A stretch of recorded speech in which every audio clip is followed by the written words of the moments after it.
Sa larong ito ng buhay, hindi laging nananalo ang mabait, kundi ang marunong magtago, maglaro, at gumamit ng kapangyarihan. At kung hindi mo alam ang mga batas na ito, tiyak na ikaw ang magiging biktima. Sa mundo ng kapangyarihan, hindi sapat ang galing o talino para manatili sa taas. Ang tunay na laban ay nagaganap sa likod ng ngiti, sa ilalim ng mga salita, at sa mga galawang hindi mo agad nakikita. Dito umiikot ang sining ng kontrol, impluwensya, at manipulasyon. At kung hindi mo ito kabisado, baka ikaw mismo ang kainin ng mas malakas. Ngayon sa video na ito, ituturo ko sa iyo ang 48 Laws of Power ni Robert Greene mula batas number 30 hanggang batas number 48. Ito ang huling yugto ng mga batas, ang pinakamatitinding sikreto na ginagamit ng mga makapangyarihan para manatiling ligtas, may kontrol, at hindi kailanman matalo sa laro ng impluwensya. Ang mga batas na ito ay hindi payo lang na pwedeng kalimutan. Isa itong mapa, isang gabay na kapag naiintindihan mo, kaya nitong baguhin ang paraan ng pagtingin mo sa mundo. Ngunit tandaan, ang maling paggamit, ito ay pwedeng bumalik sa iyo ng mas matindi kaysa sa inaasahan. Mula batas 39 hanggang 48, malalaman mo kung paano pinapanday ng mga makapangyarihan ang kanilang imahe, paano nila tinatago ang tunay na intensyon, at paano nila ginagawang laruan ang mga taong walang kamalay-malay. Parang chessboard ang buhay, at kapag hindi mo alam ang galawan, ikaw ang nagiging piyesa na madaling isakripisyo. Kaya tapusin mo ang video na ito. Dahil sa oras na maunawaan mo ang huling 19 na batas ng kapangyarihan, hawak mo na ang buong blueprint ng laro. Ikaw ang magdedesisyon. Gagamitin mo ba ito bilang proteksyon o bilang sandata para tuluyang ikaw ang magdikta ng laban? Law number 31. Control the options, get others to play with the cards you deal. Sa larong ito ng kapangyarihan, hindi sapat na ikaw ang pinakamalakas o pinakamatalino. Yang tunay na panalo ay nakasalalay sa iyong kakayahang pumili kung saan magaganap ang laban. Kapag ikaw ang naglatag ng mga option, kontrolado mo ang magiging resulta. Kahit papakiramdam ng iba na sila ang nagdedesisyon, sa katotohanan, ikaw ang nagtakda ng mga hangganan ng kanilang pagpipilian. Ito ang sikreto ng ilusyon ng kalayaan. Ang paniniwala ng tao na sila ang pumipili, kahit hindi nila alam na lahat ng landas ay inihanda mo na. Ang sinumang hindi marunong gumamit ng ganitong taktika ay mabilis nagiging biktima ng mga manipulator dahil palagi silang nakikibagay sa laban ng iba. Noong panahon ni Napoleon Bonaparte, madalas niyang gamitin ang estratehiyang ito laban sa kanyang mga kaaway. Kapag nakikipagkasundo, laging may 2 o 3 opsyon. Siyang inihahain, pero anuman ang piliin ng kabilang panig, siguradong pabor pa rin sa kanya. Ang kanyang mga kalaban ay naniniwalang sila ang pumili, ngunit sa dulo, siya pa rin ang tunay na nagdikta ng resulta. Kung iisipin, ganito rin ang ginagawa ng mga makapangyarihan sa politika at negosyo ngayon. Kapag gusto nilang makuha ang suporta ng masa, nagbibigay sila ng limitadong alternatibo na parehong nakikinabang sila. Ang tao ay bumoboto, ang tao ay pumipili, pero ang larangan ng laban, matagal nang nakapwesto bago pa magsimula ang laro. Maging sa personal na relasyon, gumagana rin ang prinsipyong ito. Isipin mo kapag gusto mong makuha ang oo ng isang tao, hindi ka basta nagtatanong ng diretsyo. Sa halip, naglalatag ka ng 2 sitwasyon na parehong papunta sa gusto mong mangyari. Ang taong kausap mo ay naniniwala na siya ang pumili, pero ikaw ang nagdala ng resulta. Kaya tandaan, ang tunay na kontrol ay hindi laging nasa kamay ng taong malakas ang boses o malakas ang impluwensya. Minsan ito ay nasa kamay ng taong marunong maglatag ng limitadong pagpipilian, kundi sa kung sino ang gumawa ng mga pagpipilian. Law number 32. Play to people's fantasies. Sa larong ito ng kapangyarihan, hindi laging nagahari ang katotohanan. Mas malakas ang kapit ng ilusyon at pangarap. Ang mga tao ay madaling mahulog hindi dahil sa realidad, kundi dahil sa kanilang mga pantasya. Kapag marunong kang tumugtog sa kanilang mga pangarap, hawak mo ang kanilang puso at isip. Hindi lahat handang tanggapin ang masakit na katotohanan. Marami ang naghahanap ng pag-asa, ng ilusyon na magpapagaan ng kanilang pakiramdam, at ng paniniwala na may mas maganda pang darating. Dito pumapasok ang sining ng kontrol. Kapag kaya mong magbigay ng imaheng mas kanais-nais kaysa sa realidad, mas mabilis silang susunod sa'yo. Isipin ang mga emperador at pinuno noon. Marami sa kanila ay ginamit ang pangako ng masaganang kaharian at walang hanggang kapayapaan para makuha ang tiwala ng masa.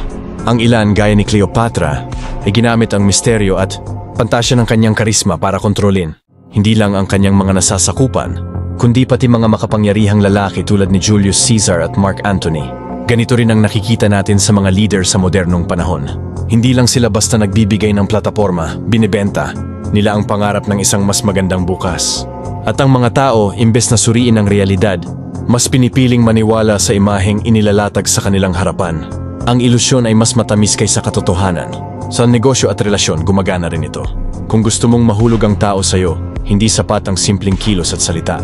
Kailangan mong bigyan sila ng imahen ng kung sino ang kaya nilang maging kapag kasama ka. Hindi lang ikaw ang binibenta mo rin ang pangarap nila. At kapag nadama nila yon, mas matibay ang pagkakahawak mo sa kanila. Sa huli, tandaan ito. Ang tao ay hindi laging sumusunod sa kung ano ang totoo. Madalas, sumusunod sila sa kung ano ang gusto nilang paniwalaan. At kapag kaya mong tugtugin ang kanilang pantasya, ikaw ang nagiging maestro ng kanilang isip at emosyon. Law number 33. Discover each man's thumbscrew. Bawat tao ay may kahinaan, isang buton na kapag nahanap mo, kaya mo kontrolin ang kanilang kilos, desisyon, at maging ang kanilang isip. Yung kahinaang ito ay maaring takot, pagnanasa, insecurity, o isang bagay na labis nilang pinapahalagahan. O sa larangan ng kapangyarihan, ang sino mang nakakaalam ng thumbscrew ng iba ay may hawak na pisi sa kanilang leeg. Hindi mo kailangan ng matinding puwersa para kontrolin ng tao. Minsan sapat na ang simpleng pag-alam sa kanilang pinakamalalim na takot o pinakamatinding pagnanasa. Kapag natuklasan mo ito, madali mong mahuhulaan ang kanilang magiging kilos. At sa bawat galaw nila, kaya mong ihanda ang sitwasyon para mapunta lahat sa iyong pabor. Noong sinaunang panahon, maraming hari at emperador ang umaasa sa impormasyong ito. Ang mga espiya ay ipinapadala hindi lang para malaman ang plano ng kaaway, kundi para tuklasin ang kanilang mga lihim. Sino ang kanilang minamahal? Ano ang kanilang kinatatakutan? At ano ang kayang magwasak ng kanilang loob? Isang pinuno na may ganitong impormasyon ay laging may hawak na sandata laban sa kanyang kalaban. Sa modernong panahon, hindi na espada ang gamit kundi impormasyon. Makikita natin ito sa negosyo at politika.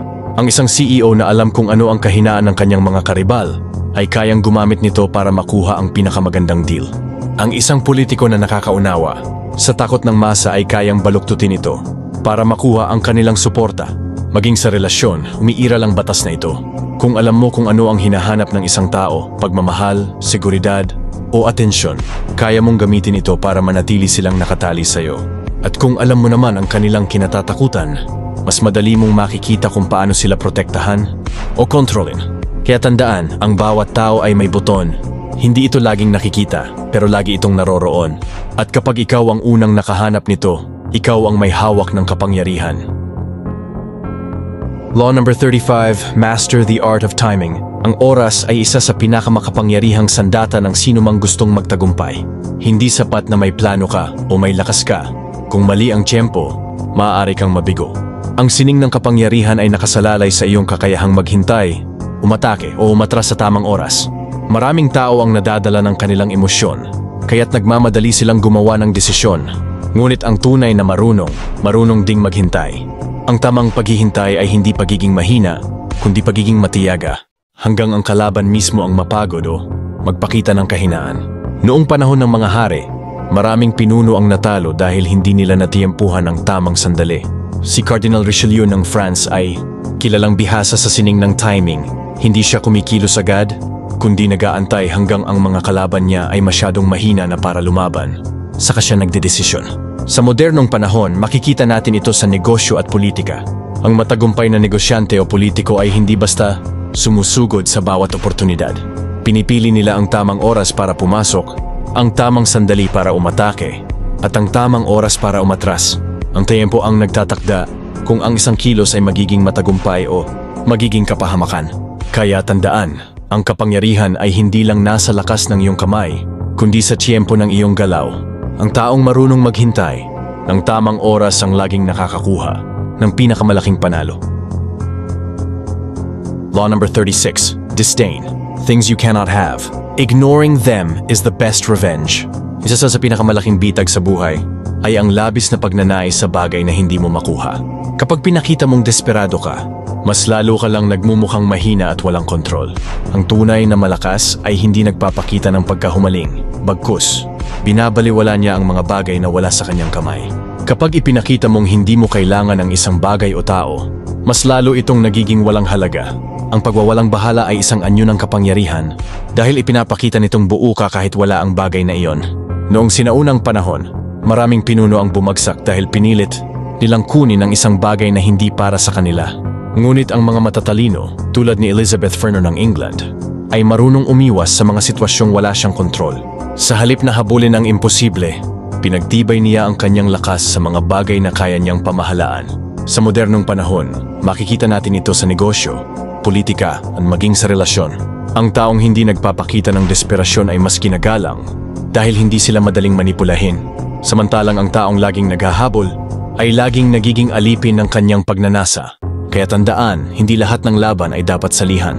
Minsan, ang pinakamalakas na galaw ay ang pagtalikod.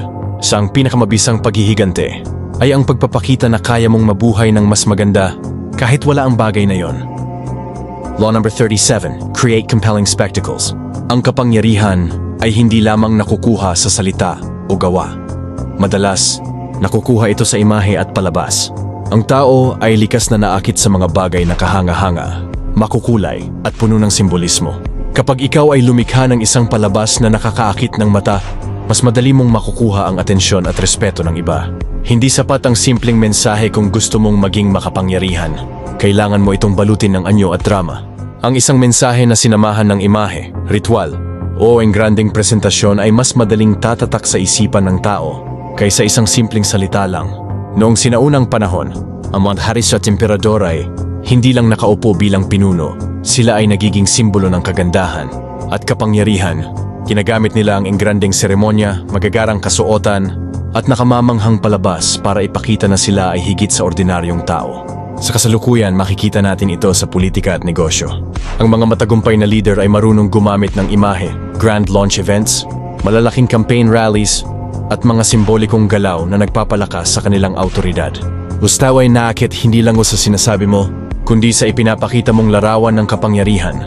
Kaya tandaan, huwag mong hayaang maging ordinaryo ang iyong presensya. Lumikha ka ng eksena, ng simbolo, ng imahe na hindi malilimutan. Dahil sa huli, ang tao ay hindi basta sumusunod sa lohika. Sumusunod sila sa nakikita nilang makapangyarihan. Law number 38, think as you like but behave like others. Isa sa pinakamahalagang sikreto ng kapangyarihan ay ang kakayahang magtago ng tunay mong iniisip. Hindi lahat ng opinyon ay dapat ilabas at hindi lahat ng ideya ay dapat ipakita. Maaari kang mag-isip ng kakaiba, ngunit sa harap ng iba, kailangan mong magmukhang normal at kapareho nila.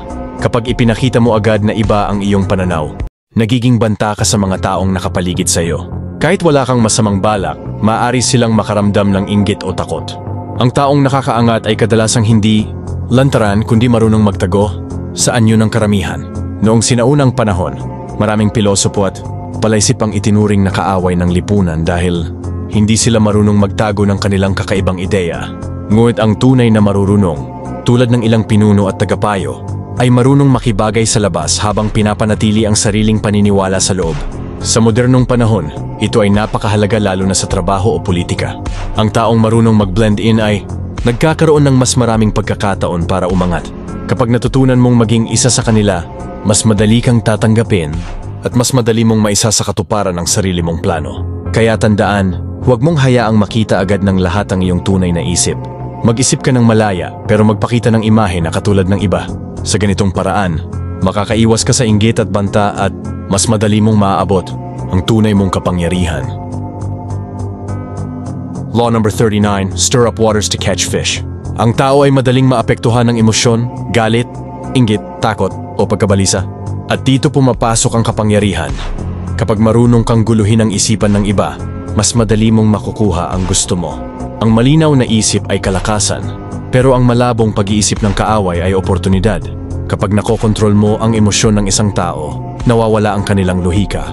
Dito sila nagkakamali ng desisyon, dito sila nagiging mahina. Ang taong marunong manggulo ay parang mangingisdang naghahagis ng lambat sa magulong tubig. Mas madali niyang mahuhuli ang kanyang isda.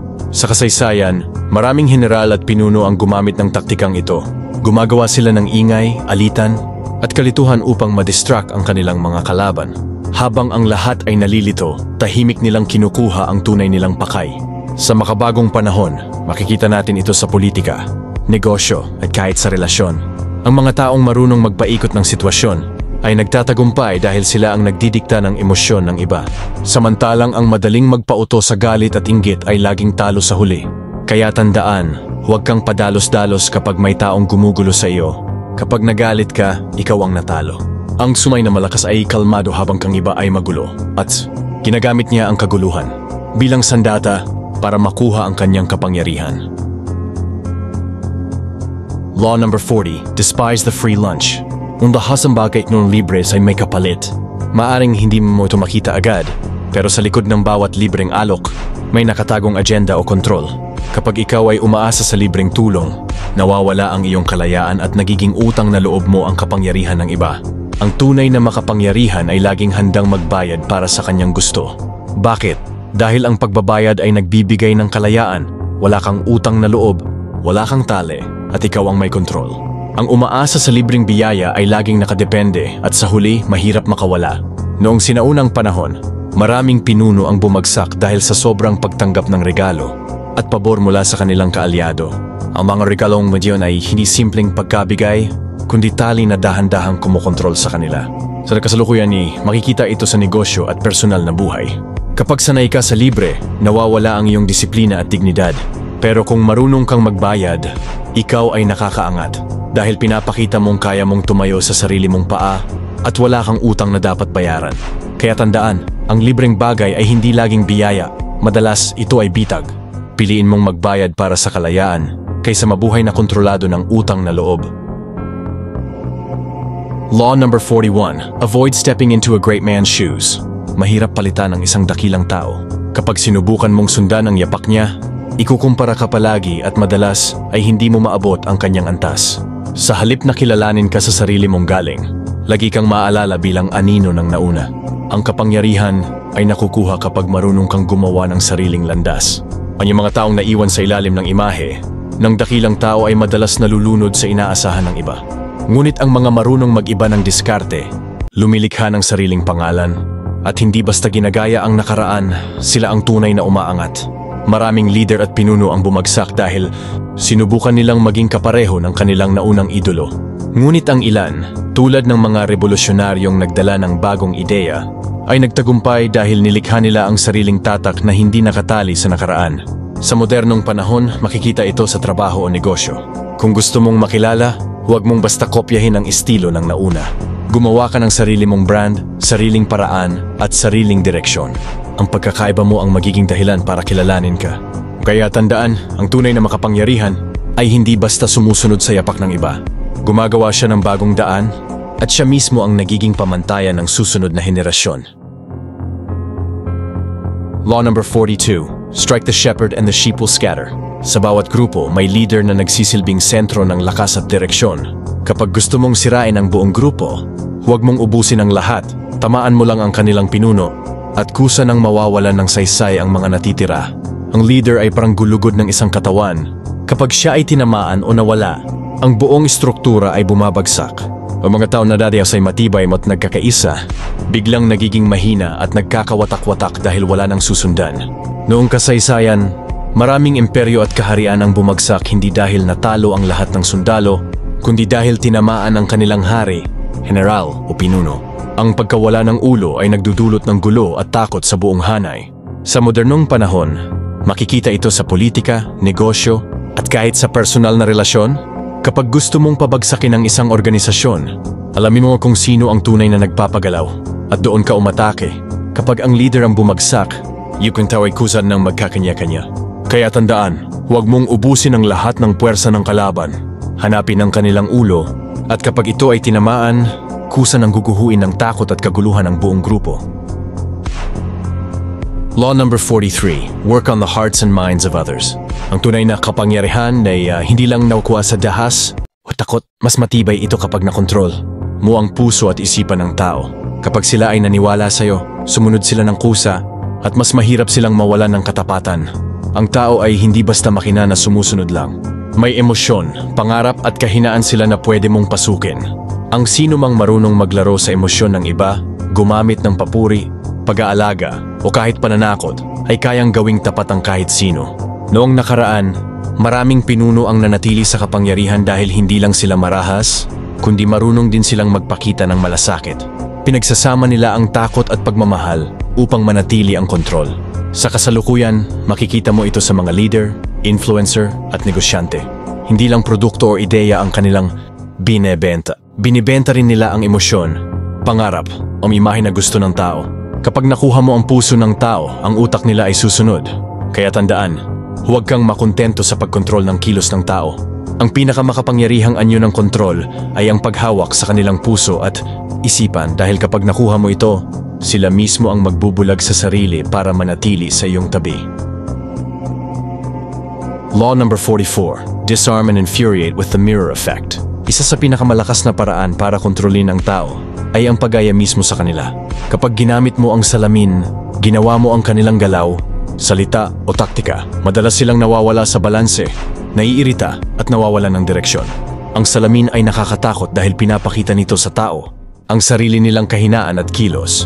Kapag sinasalamin mo ang kanilang lakas, nagmumukha itong katawa-tawa.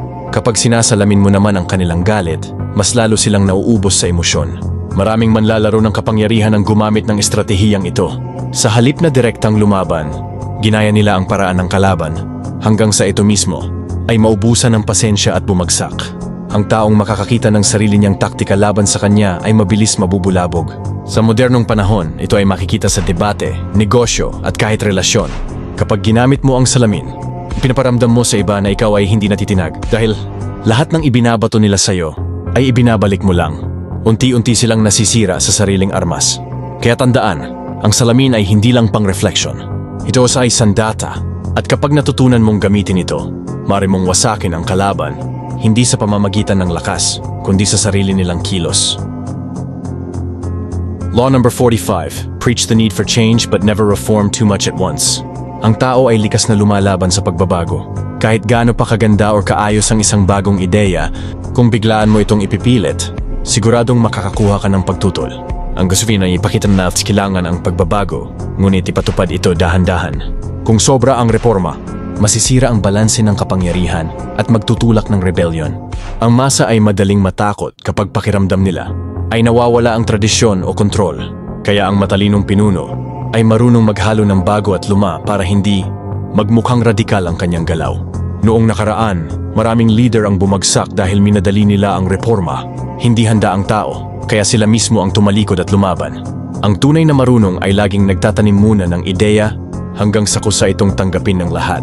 Sa kasalukuyan, makikita ito sa gobyerno, negosyo at kahit sa relasyon.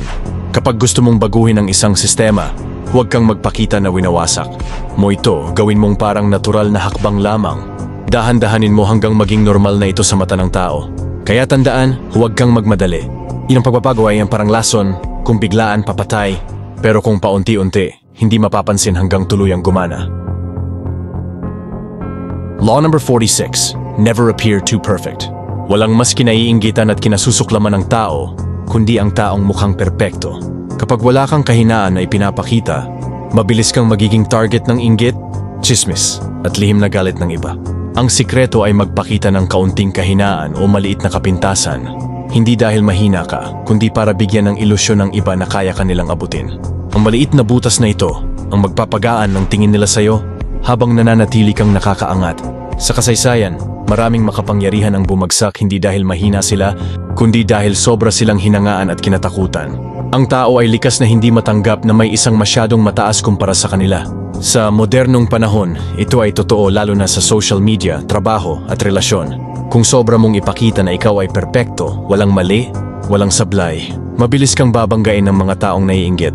Pero kung marunong kang magpanggap na may maliit na kahinaan, mas tatagal ang kapangyarihan mo. Kaya tandaan, huwag kang magmukhang Diyos sa mata ng iba. Ang tunay na matalino ay marunong magtago ng liwanag sa likod ng anino at nagpapakita ng kapintasan para manatiling ligtas sa inggit ng tao.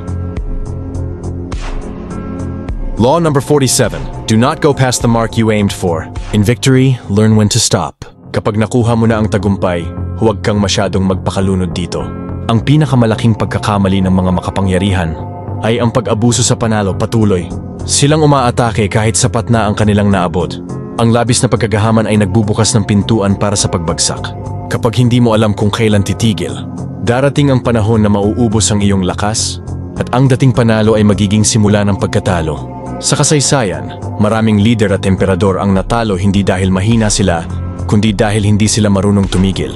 Ang sobrang pananakop, sobrang ambisyon, at sobrang kumpiyansa ang nagdala sa kanila sa pagkawasak. Sa kasalukuyan, makikita ito sa negosyo, politika, at relasyon. Kapag sobra kang nangaabuso ng kapangyarihan, tiyak na lalaban ang iba para ibagsak ka. Pero kung marunong kang huminto sa tamang oras, mas tatagal ang impluwensya mo. Kaya tandaan, ang tunay na karunungan ay hindi lang nakikita sa pagkapanalo, kundi sa kakayahang tumigil bago ka lamunin ng sarili mong tagumpay. Law number 48. Assume formlessness. Ang tunay na makapangyarihan ay hindi kailanman nakatali sa iisang anyo o istruktura. Kapag naging matigas ka at mahigpit sa isang porma, madali kang mabasag at maunawaan ng kalaban. Pero kung marunong kang magbago at umayon sa sitwasyon, mahirap kang talunin. Isipin mo ang tubig. Wala itong tiyak na hugis. Pero kaya nitong punuin, pasukin, at sirain ang kahit anong lalagyan. Ganito rin ang dapat mong gawing estratehiya sa kapangyarihan.